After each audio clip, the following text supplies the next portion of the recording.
نامەی دەست لە کارکێشانەوەی سۆران عومەری پەرلەمانتاری کۆمەڵی ئیسلامی بۆ سەرۆکایەتی پەرلەمانی کوردستان کاردانەوەی جیاوازی فراکسیۆنەکانی لێکەوتەوە.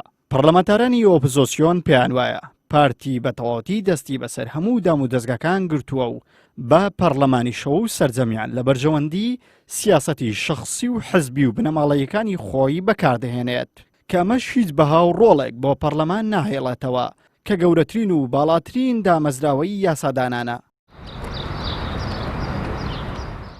ڕووپاک ئەحمەد پەرلەمانتاری کۆمەڵی ئیسلامی دەڵێت دەبێت لەگەڵ دەست لە کارکێشانەوەی سۆران عومەر سەرۆکی پەرلەمانیش دەست لە کار بکێشێتەوە چونکە پۆستی بەدەسەڵات پێویست ناکە هەبێت و لە ئێستادا سەرۆکی پەرلەمان دەسەڵاتی بەسەر پەرلەمانیشدا نییە.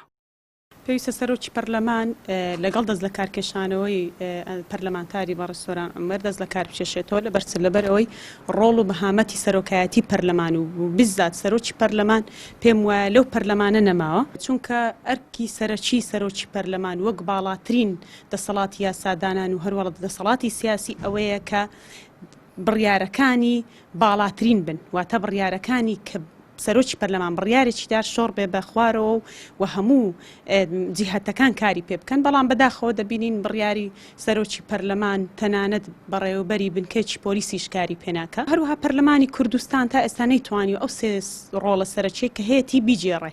یەکەمیان ڕۆڵی یاسادانان و چاودێریکردن و بەدواداچوون بۆ کاروبارەکانی حکوومەت و هەروەها پەسەندکردنی پڕۆژە بودجە هیچ یەک لەو ڕۆڵانە پەرلەمانی کوردستان نەیجێڕاوە.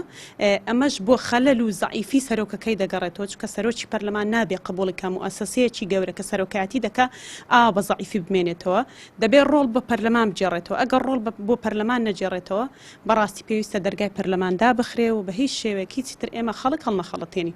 ئەندامێکی فراکسیۆنی نەوەی نوێش هەڵگرتنی پارێزبەندی و دەرکردنی فەرمانی دەستگیرکردن بۆ سۆران عومەر بە تۆڵەی سیاسی ناو دەبات کە پارتی لە ڕێگای فراکسیۆنەکەی و پاشکۆکانیەوە ئەنجامی دەدات.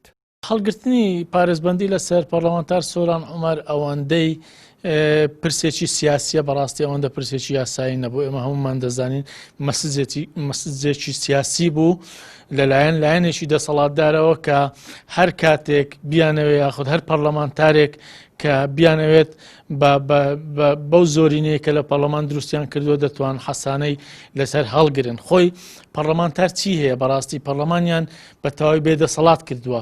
ئێستا پەرلەمانتار بەس قسەی ماوە بەس هەڵوێستی ماوە ئەگەر هەڵوێستەکانیشی دەرنەبڕێ ئەی چی بکات؟ بەڕاستی ئەمە بەشێکە لەو تەوژمەیەکەوە کار دەکرێت لەسەر بێهێزکردن و بێدەسەڵاتکردنی پەرلەمانی کوردستان.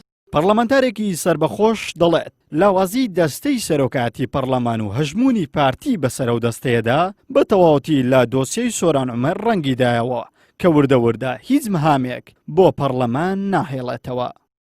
ڕەوشی پەرلەمان لە ئێستاە زۆر خراپە، هیچ تەنزیمێکیان نیە.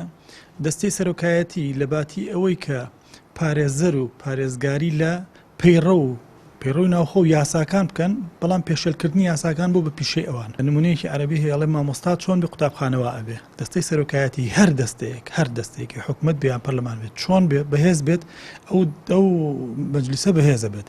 لە ئێستاە هەرچی بڕیارێک کە بۆ پەرلەمان یعنی بۆ ئەو مەجلیسە ئەدرێت کوڵاندنەکەی لایەن پارتیەوەیە اینجا یەکێتیش گوێڕایەڵێ بێت اینجا گۆڕانیش چکەمانە زۆرینەن هەم لە حکومەتە هەم لە پەرلەمانە.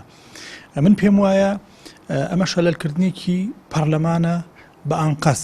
لە حوتی ئایار پارتی و بە بەکارهێنانی فراکسیۆنە کەمایەتی ئاینی و نەتەوەیەکانی پەرلەمان بێ ئامادەبوونی سەرۆکی پەرلەمان پارێزبەندی سۆران عومەریان هەڵگرت. لە 14 تەموزی حوزەیران سەرۆکی پەرلەمان بڕیاری هەڵگرتنی پارێزبەندی لەسەر سۆران عومەر هەڵوەشاندەوە. لە 29 هەمان مانگ وەزیری دادی حکوومەتی هەرێم بە ڕێواز فایەقی سەرۆکی پەرلەمانی ڕاگەیاند بڕیارەکەت بۆ بڵاوکردنەوە ناشێت و بەنەبوو هەژماری دەکەن. لە ئێستادا پرسیاری سەرەکی ئەوەیە سەرۆکی پەرلەمان و پەرلەمانتاران چۆن و بە چ ڕێگایەک ڕوبەڕووی ئەم بێ ئیرادەکردنی پەرلەمان دەبنەوە. عیمران ئەمیر، کەناڵی ئاسمانی پەیام، هەولێر.